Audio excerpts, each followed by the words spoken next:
L'armée rwandaise a-t-elle mené des opérations militaires dans l'est de la République démocratique du Congo? Oui, estime l'Organisation des Nations Unies dans un rapport à paraître dans les prochains jours. Entre ces lignes, il est précisé que le régime de Paul Kagame, l'actuel président du Rwanda, a fourni des armes, des munitions et des uniformes à la rébellion du M23. Une thèse que refutent les officiels de ce pays d'Afrique de l'Est. L'armée rwandaise ne dépasse pas ses frontières. L'armée rwandaise garde et assure la sécurité du Rwanda sur son propre territoire. Le Rwanda n'a pas besoin de traverser la frontière tant que ce n'est pas de commun accord avec le gouvernement congolais.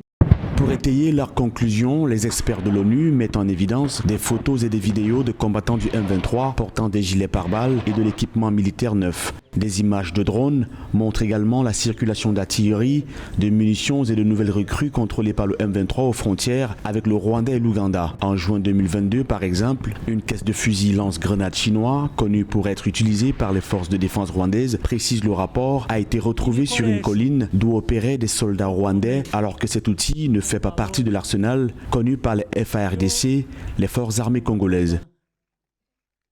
En fait, il faut attendre que les preuves tangibles, matérielles soient présentées pour que leur gouvernement rwandais puisse en dire quelque chose. Parce que nous avons dans le même rapport qui nous parle d'une coalition de groupes armés et en coopération de facto avec les FARDC.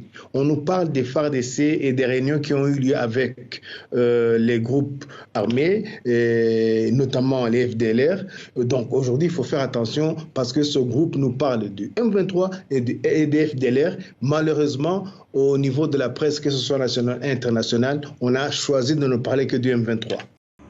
Ce rapport de l'ONU fait suite à un autre publié le 4 août 2022, avançant que Kigali avait fourni des renforts de troupes au M23. Des chefs de groupes armés, des combattants et des ex-combattants ont confirmé aux experts de l'ONU avoir combattu seuls et conjointement avec les FARDC contre les troupes du M23 et ou de l'armée rwandaise et avoir reçu à plusieurs reprises des armes et des munitions de la part des membres des FARDC. À ce jour, ce conflit a provoqué le déplacement de plus de 500 000 personnes depuis mars 2022, selon la Coordination humanitaire des Nations Unies.